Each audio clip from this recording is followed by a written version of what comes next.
আসসালামু আলাইকুম। এখন আমরা দেখব ইউজার কিভাবে ক্রিয়েট করতে হয়। সো প্রথমে আমরা চলে যাব ইউজার লিস্টে। এখান থেকে আমরা অ্যাড করতে পারি অথবা এখান থেকে আমরা ডাইরেক্ট অ্যাড ইউজারে ক্লিক করতে পারি। সো অ্যাড করার প্রথমেই আমরা যেটা পাচ্ছি সেটা হচ্ছে যে আমাদেরকে প্রথমে পার্সোনাল সিলেক্ট করতে হবে। তারপর ওই আমরা ব্রাঞ্চ ক্রিয়েট করেছিলাম, তারপর ব্রাঞ্চ ক্রিয়েট করতে পারবো।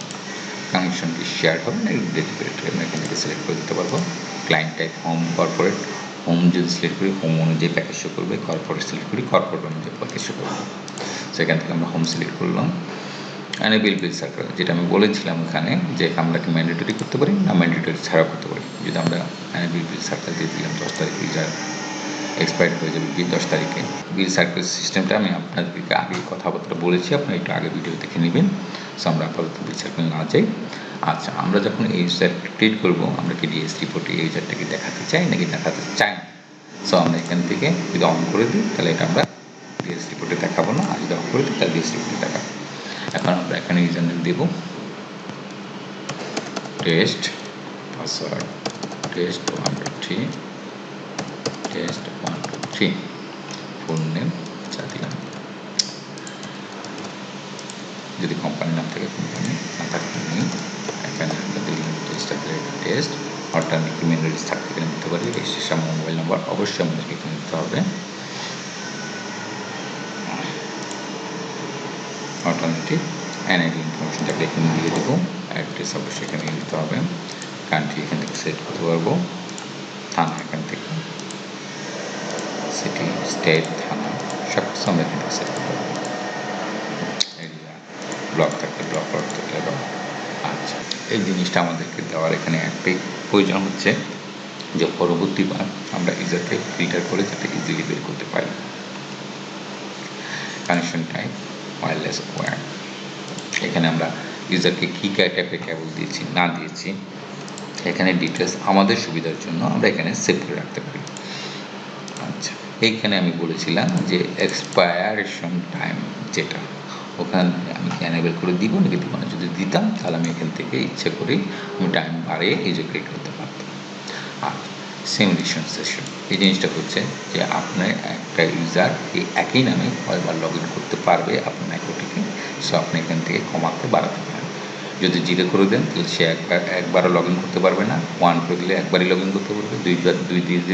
দুইবার একই টাইমে বিভিন্ন জায়গা থেকে আপনার নেটওয়ার্কের আন্ডারে বিভিন্ন জায়গা থেকে লগ ইন করতে পারবে। এখান থেকে আমরা যদি আইপি দিয়ে দিই, ওই যে আমরা আইপি পুল দিয়েছিলাম, এখান থেকে আমরা আইপি পুল থেকে যে কোনো আইপি সিলেক্ট করে দিলে এই আইপিটা এখানে সেট হয়ে যাবে। তবে মনে রাখবেন যে আইপিটা এই ইউজারের জন্য সিলেক্ট হয়ে গেলে পরবর্তীবার অন্য ইউজারের ক্ষেত্রে আপনি এই আইপিটা ওই লিস্টে পাবেন না। এখানে আমরা billing information, charge, refund deposit, refund deposit description আমরা এখানে দিয়ে দিতে পারি।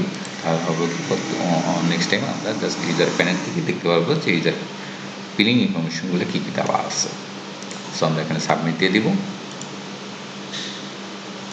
সাবমিট দেওয়ার পরে আমাদেরকে ইউজার এখানে চলে আসবে। সো এখানে কী কী আছে ইউজার লিস্ট, ইউজার লিস্টে আমাদের ID, status, connection status, user name, first name, last name সব ডিটেলস এখানে দেওয়া আছে। ব্রাঞ্চ নেম, এরিয়া সব কিছু।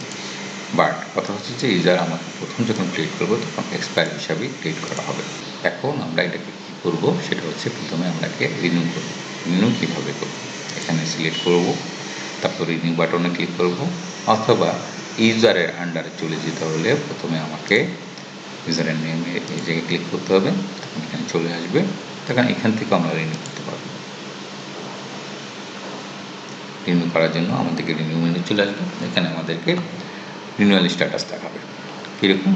এখানে ইনভয়েস অ্যামাউন্ট ব্রেকডাউন দেখাবে, প্ল্যান প্রাইস আমাদের এই প্যাকেজ জন্য যে প্রাইসটা আমরা সেট করেছিলাম এখানে চলে আসবে। আমাদেরকে 15 তারিখ নভেম্বর এই তারিখ হচ্ছে তার আমরা ক্রিয়েট করেছি। সো এক্সপায়ারেশন টাইম এটা শো করতেছে, তার new expiration time 15 December package অনুযায়ী 15 ডিসেম্বর 2024 চলে যাচ্ছে, এবং টোটাল অ্যামাউন্ট শো করতেছে। আচ্ছা, এখান থেকে যদি আমরা চাই তাহলে তার অ্যাডিশনাল চার্জ হিসাবে ধরেন রেজিস্ট্রেশন ফি এখানে নিতে পারি।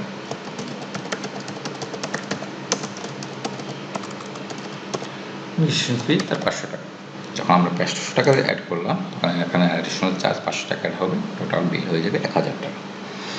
আচ্ছা, এখানে আমরা যদি চাই সে ডিসকাউন্ট দিতে তাকে এখান থেকে ডিসকাউন্ট দিতে পারবেন। ধরুন যে কোনো কারণে আপনি ডিসকাউন্ট তাকে দিতে চাচ্ছেন, সো এখানে আমি ডিসকাউন্ট দিলাম আমি তাকে 100 টাকা, ঠিক আছে। তখন এখানে কি হবে, এই ক্যালকুলেশন করে আপনাকে টোটাল অ্যামাউন্টটা শো করবে। শো করার পর আপনি যখন এখানে পে নাও দিবেন, এখানে পেমেন্ট টাইপ সিলেক্ট করবেন যে আপনি কীভাবে পেমেন্টটা তার কাছে পেয়েছেন। ক্যাশ পেমেন্ট পেয়েছেন, বিকাশ সেন্ড মানি, নগদ সেন্ড মানি, অনলাইনের মাধ্যমে পেয়েছেন, অথবা রিফারেল পেমেন্টস, অথবা যে কোনো কারণে পেয়েছেন। আমি দিলাম ক্যাশ পেমেন্ট। আচ্ছা, এখানে যদি আমি পেড ডেটটা না দিই, তাহলে এখনকার ডেট অ্যান্ড টাইম অনুযায়ী আমাকে আমার মানে এই টাইমটা নিয়ে নিবে অটোমেটিকলি এবং আপনাকে শো করবে।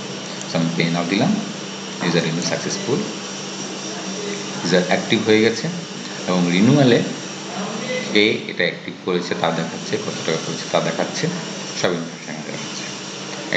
এটা গেল হচ্ছে কি ইউজার অ্যাক্টিভেশনের প্রসেস। আমরা এখন আবার ইউজার লিস্টে চলে যাই। এখন ইউজার কিন্তু এখন চাইলে অফলাইন আসছে, সে কানেক্ট করলে কানেক্ট হয়ে যাবে। এখান থেকে আমরা চলে যাই যে ইউজারকে আমরা এডিট করবো, ইউজারকে কিছু ইনফরমেশন এডিট করবো। সব কিছু এডিট করতে গেলে আমরা এডিটে ক্লিক করবো। তারপর এখান থেকে আমি আবার সব ইনফরমেশন পেয়ে যাচ্ছি এবং আমি এখান থেকে মন মতো এডিট করতে পারবো। আর যদি আমরা ওই এডিট অপশন এডিট করতে পারবো, এখান থেকে আইডি চেঞ্জ করে সব কিছু করতে পারবো, সাবমিট হয়ে যাবে। আচ্ছা, এখন একটা কথা হচ্ছে যে ইউজারের ডিটেলস যদি আমরা দেখতে চাই, প্রথমে চলে যাবে এখানে, তারপর চলে যাবে টেস্টে। এখানে আমরা ইউজারের সব কিছু ডিটেলস দিতে পারবো, তার account name, user name, password, first name, last name, email address, এখানে সব কিছু ডিটেলস দিতে পারবো। Location, account information, package name, কোন আইপি দেওয়া হয়েছে, তার টোটাল ডাউনলোড, আপলোড, সব কিছু এখানে ডিটেলস দেখতে পাবো। আমরা যদি চাই এই ইউজারের নেমটা রিনেম করার জন্য, সো আমরা এখান থেকে ক্লিক করে ইউজার নেমটা আমরা অন্য কিছু দিতে পারবো।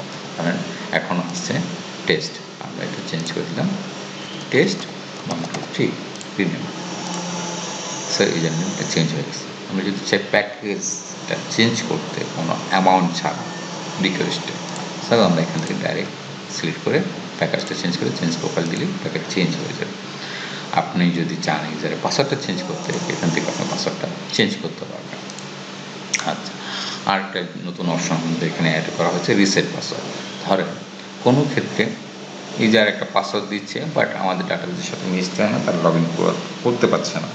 বাট আমরা চাই যে ইউজার যে পাসওয়ার্ডটা দিয়েছে তার রাউটারের সে পাসওয়ার্ডটা আমার এখানে অটোমেটিকলি সেভ হয়ে যায় অ্যান্ড ইউজারকে যাতে আর সমস্যার সম্মুখীন না হতে হয়। তো আমরা রিসেট পাসওয়ার্ড দিয়ে আগে এটাকে রিসেট করে দিলে পাসওয়ার্ড রিসেট হয়ে যাবে, এখানে ব্ল্যাঙ্ক হয়ে যাবে। যখন মাইক্রোটি থেকে হিটটা আসবে ইউজারের পাসওয়ার্ডে, সো ওই পাসওয়ার্ড অনুযায়ী এখানে সেভ হয়ে যাবে। সো আপনার আর কোনো কষ্ট করার দরকার হবে না। আর ইউজারটি ডিলিট করতে চাইলে এখান থেকে করতে পারেন, রিনিউ করতে চাইলে এখান থেকে করতে পারেন।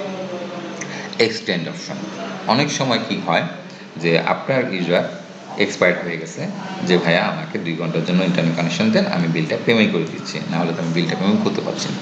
তখন কী করবেন, আপনি এক্সটেন্ডের এখানে গিয়ে আচ্ছা ইউজার অনলি এক্সপায়ার্ড হলেই এটা এক্সপায়ার্ড হবে। সো আমরা আগে একটু ইউজারটাকে এক্সপায়ার্ড করে নিই।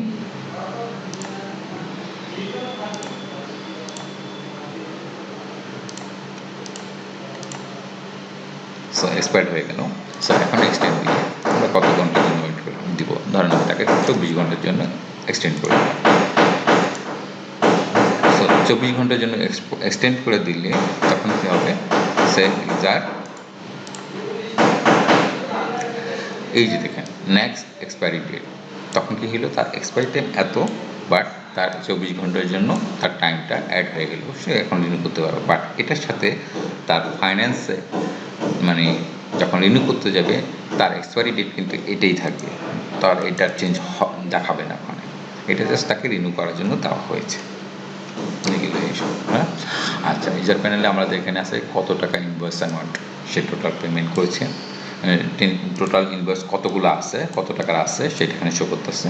টোটাল পেড সে কত করেছে, যদি সে এখানে টোটাল পেড না করতো তাহলে এখানে ডিউ অ্যামাউন্ট হিসেবে যোগ করতো। তার ডিউ ডেট দেখাচ্ছে যে কত তারিখে তার পেমেন্ট করতে হবে, বাট এটা ম্যান্ডেটরি না। এক্সপাইরেশন ডেট এই। আচ্ছা, এখানে আমরা আরেকটা অপশন দেখাচ্ছি যে পেমেন্টে গিয়ে যে আমাদের আরেকটা অপশন আছে পে লেটার। ধরেন ইউজার বললো ভাইয়া আমাকে এই মাসে বিলটা পেমেন্ট করে, এই মাসে বিলটা আমি এখন দিতে পারছি না, আমি নেক্সট মান্থ থেকে 2 মাসের বিল একসাথে দেবো। তখন কী করবেন, আপনি এখানে পে লেটার দিতে পারেন, অথবা ইউজার বলতে পারে ভাইয়া আমি 2 দিন পরে টাকা দিতে দিচ্ছি, আমার ইউজারটা অ্যাক্টিভ করে দেবেন। তখন অ্যাক্টিভ করতে হলে তো অবশ্যই আপনাকে পেমেন্ট করতে হবে। সো এটা তো আপনি টাকা পান নাই, তাহলে আপনাকে পে লেটার দিয়ে আপনাকে ইউজারকে রিনিউ করে দিতে হবে। রিনিউ করে দিলে তখন আপনি এখানে আসলে দেখতে পারবেন যে আপনার ডিএ অ্যামাউন্ট কত আছে, 500 টাকা। সো এখানে 500 টাকা শো করবেন। আচ্ছা, এখানে আছে অনু ইনফরমেশন। অনু ইনফরমেশনের অনুর এই বাকি ডিটেলসটা কীভাবে শো করবে এটা আমি একটু পরে দেখাচ্ছি। সো রিনিউয়ালে আমরা এখানে আসলে এখান থেকে রিনিউ নাওতে ক্লিক করে আমরা যেতে পারবো এবং ইউজার কত টাকা পেমেন্ট করছে না করছে এখানে দেখাতে পারবো। আচ্ছা, এখানে কথা হচ্ছে যে ইউজার ডি অ্যামাউন্ট এখানে শো করতে হচ্ছে যে 500 টাকা। সেই ইউজার বললো যে আমার নেক্সট মান্থে গিয়ে আমি 2টা অ্যামাউন্ট একসাথে পেমেন্ট করবো। সো নেক্সট মান্থে আসার পরে আপনি এখান থেকে দেখাবে ডিএমএটা এত আর এরকম নেক্সট মান্থের প্ল্যান প্রাইস এত। সো 2 মাসের যোগ করে আপনার 1000 টাকা আপনি এখন পে নাও দিলে আপনার এই ডি অ্যামাউন্টটাও যোগ হয়ে যাবে এবং আপনার নতুন প্যাকেজও যোগ হয়ে যাবে। সো এভাবে আপনার নতুন প্যাকেজটা মানে নতুন মাসে 2 মাসের বিল একসাথে দিতে পারে। অথবা আমরা ফাইন্যান্সে যেতে পারি, ফাইন্যান্সে গিয়ে দেখতে পারি যে আমাদের একটা বিল ডিউ আছে, আরেকটা বিল তো অলরেডি আমরা চেক করেছি প্রথমেই যে পেমেন্ট ডিউ করেছে। সো এই যে ক্যাশ পেমেন্ট করেছিলাম এখান থেকে আমরা দেখিয়ে দিলাম। আচ্ছা, এখন আমরা চাই যে পেমেন্টটা সে আমাকে করেছে, সে নেক্সট মান্থে বললো না, এই মাসেই বললো যে 2 দিন পরে বললো যে ভাই এই নেন টাকা আমি এখন পেমেন্ট করে দিই। সেখান থেকে পে ইনভয়েস সিলেক্ট করে সেম অনুযায়ী আমরা পে নাও যদি করে দিই, স্যার তার ডিউ অ্যামাউন্ট চলে গেল এবং তার একটা পেমেন্ট হয়ে গেল। এখন কে পেমেন্ট করেছে সেখান থেকে দেখতে পারবো। আচ্ছা, এখানে আরেকটা জিনিস জানাই, ধরেন আপনি ভুলবশত পেমেন্ট করে ফেললেন, যে ইউজার পেমেন্ট দেন আমি ভুলবশত এটাকে পেমেন্ট করে দিয়েছি, তখন এটাকে আমরা ক্যান্সেল কীভাবে করবো? প্রথমে আমরা ইনভয়েস ফাইন্যান্সে চলে আসবো। যদি আমরা এখান থেকে ক্যান্সেল করতে চাইও বলবে না, এটা ক্যান্সেল করতে পারবো না, তুমি আগে পেমেন্টে ক্যান্সেল করো। সো আমরা প্রথমে চলে যাব পেমেন্ট অপশনে, এখান থেকে আমরা ক্যান্সেল পেমেন্ট করব। ইয়েস, ক্যান্সেল ইট, ক্যান্সেল হয়ে গেল। অ্যান্ড ইনভয়েসও আমাদেরকে এখান থেকে এখন ক্যান্সেল করতে পারবো, না হলে আমাকে এখানে 500 টাকা কলেজ দিতে হবে। So yes, cancel. সো আমাদের ইনভয়েসটাও ক্যান্সেল হয়ে গেল। আচ্ছা, এখানে আরও অপশন হচ্ছে গিয়ে ফাইন্যান্সে গিয়ে আমরা এটাকে প্রিন্ট যদি করতে চাই, এখান থেকে আমরা ডাইরেক্ট প্রিন্ট ইনভয়েস ক্লিক করব। এখানে আমাদের সব কিছু ইনফরমেশন ডাইরেক্ট শো করবো। এখান থেকে প্রিন্টে ক্লিক করলে ডাইরেক্ট আমাদেরকে প্রিন্ট দেখাবে। আর যদি আমরা এটাকে পিডিএফ হিসেবে ডাউনলোড করতে চাই, এখান থেকে ডাউনলোড করলে আমরা পিডিএফ হিসেবে ডাউনলোড করতে পারবো। আচ্ছা, এখানে traffic information, session information, additional invoice. আচ্ছা, ট্রাফিক, সেশন এগুলো আমরা পরে দেখাচ্ছি আপনাদেরকে। আমরা যে অ্যাডিশনাল ইনভয়েসটাকে, অ্যাডিশনাল ইনভয়েসটা হচ্ছে গিয়ে ধরেন ইউজার অনেক সময় আপনার কাছ থেকে কোনো রাউটার কিনে, সো আপনার রাউটারের ইনভয়েসটা চাচ্ছেন যে সে পেমেন্ট গেটওয়ের মাধ্যমেই ডাইরেক্ট পেমেন্ট করুক আমাদেরকে, অথবা ক্যাশে পেমেন্ট করুক, বাট এটার হিসাবটা যাতে আমার এখানে থাকে, ইউজার এখানে থাকে। সো আমরা রাউটার ফি দিলাম, একটা রাউটার কিনেছি, একটার দাম 2000 টাকা। ঠিক আছে, যদি আমরা আরও অ্যাড করতে চাই আমরা এখান থেকে অ্যাড করতে পারবো, সমস্যা নেই, জেনারেট ইনভয়েস দিয়ে দেবো। তাহলে কী হবে, আমাদের এখানে ডি বিল হয়ে যাবে 2000 টাকা এবং এখানে সেই ইনফরমেশনটা চলে আসবে। সো আমরা চাইলে এখান থেকে ডি বিলটা আমরা নেক্সট মান্থের প্যাকেজের সাথেও নিতে পারি, তবে আমরা এখান থেকে ডাইরেক্ট পেমেন্ট করে নিতে পারি। সো আমাদের এখানে পেড হয়ে গেল। আচ্ছা, এখন আমরা ইউজারের কিছু ডকুমেন্টেশন চাই, ধরুন এনআইডি কার্ডের ইনফরমেশন অথবা আমাদের যে ফর্ম কেটে ফর্মের ইনফরমেশন, এগুলো আমরা ছবি তুলে এখান থেকে ডাইরেক্ট জমা করতে পারি। এনআইডি ফটোতে অ্যাড দিলে এখানে ডাইরেক্ট চলে আসবে। Add on plan. আচ্ছা, অ্যাড অন প্ল্যানটা কি?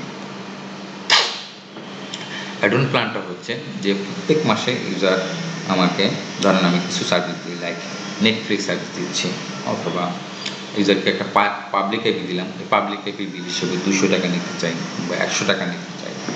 অথবা ধরেন কোনো ইউজারকে একটা প্যাকেজ দিলাম যে সে আমার সম্পর্কে খুব ভালো মানুষ, তাকে আমরা প্রত্যেক মাসে 500 টাকার প্যাকেজে 100 টাকা করে ডিসকাউন্ট দিতে চাই প্রত্যেক মাসে। সো ওইটার জন্য আমাকে কী করতে হবে, অ্যাড অন প্ল্যানে গিয়ে আমাকে প্ল্যানটা অ্যাড করতে হবে। বাট এই অ্যাড অন প্ল্যানের সেকশনটা ক্রিয়েট করতে হলে প্রথমে আমাকে চলে যেতে হবে profile add on plan, add, ধরেন এটা পাবলিক অ্যাডিশনাল চার্জ প্রত্যেক মাসে 200 টাকা, অ্যান্ড ডিসকাউন্ট অ্যামাউন্ট 100 টাকা। 100 আপনি লিখতে পারেন, নাও লিখতে পারেন, ডিসকাউন্ট অ্যামাউন্ট আমি জাস্ট লেখার জন্য, বোঝার জন্য পরবর্তীতে ডিসকাউন্ট অ্যামাউন্ট 100 টাকা। আপনি এভাবে করে অনেক কিছু অ্যাড অন অ্যাডিশনাল প্ল্যান এবং ডিসকাউন্ট প্ল্যান অ্যাড করতে পারেন। সো আমরা এখন ইউজার প্যানেলে চলে যাব, অ্যাড অন প্ল্যান অ্যাড সে অ্যাডিশনাল চার্জ ওদিকে বিলিয়নে 200 টাকা। আচ্ছা, এক্সপায়ারি টাইম হতেছে যে আমি যদি চাই না শুধু এই মাসের জন্যই সে শুধু এখানে এই এক্সট্রা টাকাটা দিবে, তাহলে আমরা এখানে এক্সপায়ারি টাইম যদি সিলেক্ট করে দিই এই মাসটাই 30 তারিখ পর্যন্ত। সো এই মাসে যখনই সে পেমেন্ট করতে যাবে এই 200 টাকা যোগ করে হয়ে যাবে, নেক্সট মান্থ পেমেন্ট করতে গেলে এই 200 টাকা যোগ হবে না। আর যদি আমরা এটা কোনো কিছু না দিই, তার মানে লাইফ টাইম, সে যতবারই রিনিউ করতে যাবে ততবারই তাকে এই অ্যাডিশনাল চার্জ অ্যাড করে তাকে রিনিউ করতে হবে। আমরা অ্যাড করে দিলাম, প্রত্যেক মাসে রিনিউ টাইমে এটা চলে আসবে, অ্যান্ড আমরা তাকে ডিসকাউন্ট দিলাম যে প্রত্যেক মাসে সে 100 টাকা করে ডিসকাউন্ট পাবে। হয়ে গেল। এখন আমরা রিনিউয়ালে চলে যাই, এই যে এখানে আমাদেরকে ডিফল্ট অ্যাডিশনাল চার্জ 200 টাকা দেখাচ্ছে, পাবলিক আইপি ফি ডিফল্ট চার্জ চলে আসছে, অ্যান্ড ডিফল্টলি তাকে ডিসকাউন্টও দেখা হয়েছে 100, যেখানে আমাকে 700 টাকা ছিল এখানে এখন 600 হয়ে গেছে। সো পে নাও দিলে এই ইনফরমেশনটা আমাদেরকে ফাইন্যান্সে যখন আমরা প্রিভিউতে ক্লিক করব, পে ইনভয়েস, তখন এখানে ডিটেলসে দেখানো পাবলিক 200 টাকা যোগ হয়েছে, ডিসকাউন্টের জন্য 100 টাকা গেছে। সো এখানে আমাদেরকে এভাবে দেখানো, এটা হচ্ছে গিয়ে আমাদেরকে অ্যাড অন করার জন্য।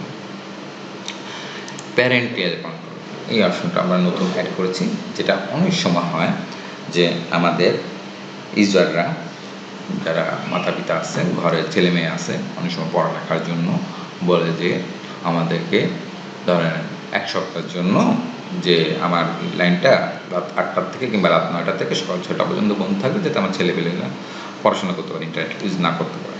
তখন আমরা এখান থেকে যদি প্যারেন্টাল কন্ট্রোলে অ্যাড করে দিই, সিলেক্টে সব যে ডেট তারা চায়, সেখান থেকে ধরেন সে চাচ্ছে রাত 9টা থেকে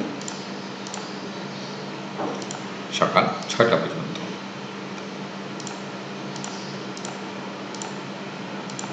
অ্যাড করে দিলাম। এই টাইমটুকু আপনার এই ইউজারের ক্ষেত্রে কোনো অটোমেটিকলি ডিসকানেক্ট হবে, ইউজার আর কানেক্ট করতে পারবে না, তখন সে ইন্টারনেটও পাবে না। এটা অনেক সময় আমাদেরকে মানে আইএসপি কোম্পানি থেকে বলবে, বাট আমাদের ক্ষেত্রে হয় কি, আমাদেরকে ম্যানুয়ালি প্রত্যেকটা ইউজারে এইভাবে রেখে বন্ধ অন করাটা সম্ভব হয় না। সো আমরা এই জন্য এই প্যারেন্টাল কন্ট্রোল দিয়েছি। লগ রেকর্ড হচ্ছে কি, ইউজার ম্যাথডের থেকে যখন লগ ইন করবে তার লগ ইন ইনফরমেশনগুলো এখানে দেখাবে, সে সাকসেস হয়েছে নাকি ফেল হয়েছে, কোন নাচার মাধ্যমে সেইগুলো এখানে দেখাবে। অডিট লগ হলে আমরা এখানে কে কী করেছি না করেছি এখানে ডিটেলস শো করবো। SMS লগ হচ্ছে গিয়ে যতবার আমরা ওই যে অ্যাক্টিভ করলাম ততবারই ইউজারকে SMS এখানে চলে গেছে, ঠিক আছে, SMS-এর লগ অনুযায়ী এখানে ডিটেলস শো করবো। আচ্ছা, এখন আমরা দেখাবো বাকি ইউজারের ইনফরমেশন। সো আচ্ছা, এখন আমরা বাকি ইউজারের ডিটেলস ইনফরমেশন নিয়ে আলোচনা করব। সো হচ্ছে বেসিক ইনফরমেশনে আমরা দেখেছিলাম যে টোটাল ডাউনলোড সে কতটুকু করেছে এখান থেকে দেখাতে পারবেন, টোটাল আপলোড সে কতটুকু করেছে এখান থেকে দেখতে পারবেন, তার লাস্ট লগ অফ আইপি মানে লাস্ট লগ আউট করার টাইমে কোন আইপিটা সে পেয়েছিল, আর স্ট্যাটিক আইপি থাকলে স্ট্যাটিক দেখাবে। আচ্ছা, এখানে সব ইনফরমেশন গেল। এখন আমরা চলে যাব অনলাইন ইনফরমেশন। ইউজার কিন্তু এখন কানেক্টেড আছে অনলাইন হিসাবে। সো অনলাইন ইনফরমেশন আমরা কী দেখবো, সে তার user name, protocol, log in IP address কোন আইপি দিয়ে লগ ইন করেছে, কোন নাস মানে নাস বলতে কোন মাইক্রোটির আন্ডারে লগ ইন হয়েছে এবং কোন পোর্টের আন্ডারে লগ ইন হয়েছে, তার প্রোফাইল কোনটা সিলেক্ট করা, তার লগ ইন ম্যাক অ্যাড্রেস ইউজারের ম্যাক অ্যাড্রেস সেখানে শো করবে, স্টার্ট টাইম কখন থেকে সেশন ক্রিয়েট করেছে সেটা শুরু হবে এবং সেশন টাইম কত মিনিট যাবত সে কানেক্ট করেছে, এই কানেক্ট সময় সে কতটুকু ডাউনলোড করেছে কতটুকু আপলোড করেছে এখানে শো করবে, আর এখানে টোটাল ডাটাটা। আচ্ছা, আমরা যখন ওয়েলটি থেকে অন্য ইনফরমেশন যখন অ্যাড করব তখন এখানে আমাদের অটোমেটিকলি অন্য সিরিয়াল নাম্বার চলে আসবে, অন্য ম্যাক থাকে চলে আসবে, ভ্যান্ডর আইডি, অন্য মডেল অ্যান্ড অনু কতটুকু ডিবি ইউজার ক্ষেত্রে আছে এখানে শো করবে, কত মিটার দূরত্বে আছে, অনুটার স্ট্যাটাস কি, অনুর আপলিং স্পিড কত, আচ্ছা এটা কোন ওয়েলটির আন্ডারে আসছে এবং কোন ওয়েলটির কত নম্বর পোর্টের আন্ডারে আসছে, অ্যান্ড লাস্টিং কতক্ষণ আগে হয়েছিল তা এখানে শো করবে, 6 মিনিট আগে হয়েছিল, অ্যান্ড এখানে অনুর ডিবি গ্রাফ হিসাবে শো করবে, এটা হচ্ছে পার আওয়ার, এটা হচ্ছে 24 ঘন্টা, এটা হচ্ছে 1 সপ্তাহ, এটা হচ্ছে 1 মাস অনুযায়ী তার ডিবিটা কোন টাইমে কী ছিল এখানে শো করতেছে। তো আপনি ডিটেলস রিপোর্ট এখান থেকে পাবেন। আর যদি চান আপনি এখনই যে ইউজারের কী অবস্থায় আছে তার ডিবিটা সেটা যদি দেখতে চান এখান থেকে রিফ্রেশ চাপ দিবেন, তখন এখানে আপনাকে সুন্দর মতো নতুন আপডেটেড ইনফরমেশনটা একটু আগে 21.5 ছিল এখন 21.4 চলে আসলো। আমরা এখন ট্রাফিক সেকশনে চলে যাই। ট্রাফিক সেকশনে পার ডে অনুযায়ী সে কতটুকু ব্যান্ডউইথ ইউজ করেছে না করেছে এখানে ডিটেলস শো করবে, ডাউনলোড লিস্ট কতটুকু করছে পার ডে অনুযায়ী, আপলোড কতটুকু করছে এবং টোটাল কতটুকু করেছে এখানে শো করবে। সেশনে আমরা চলে যাই। সেশনে আমরা দেখতে পারবো যে তার ডিটেলস ইনফরমেশন, সে প্রত্যেকবার কানেকশন কত মিনিট ছিল, কত মিনিট ডিসকানেক্ট ছিল, এখানে আমরা ডিটেলস শো করতে পারবো এবং কী কারণে টার্মিনেশন হয়েছে এখানে আমরা ডিটেলস দেখতে পারবো। ঠিক আছে, আপলোড ডাউনলোড এখান থেকে ডিটেলস দিতে পারবো। আচ্ছা, এখন আমরা চলে যাব লগ রেকর্ডে। লগ রেকর্ড যেটা আগে দেখিয়েছিলাম যে অথেন্টিকেশন লগ কীভাবে আমরা দেখবো, অথেন্টিকেশন লগ আমরা এখান থেকে দেখতে পারবো যে যতবার user name password log in আমাদের রেডিয়াস এটা অ্যাকসেপ্ট করে নিয়েছে। আচ্ছা, এখন আমরা ইউজার সেকশনে মোটামুটি সব কিছুই দেখেছি, অ্যাডমিন প্ল্যানও দেখেছি। কমপ্লেন সেকশনটা নিয়ে আমরা নেক্সট ভিডিওতে আলাপ আলোচনা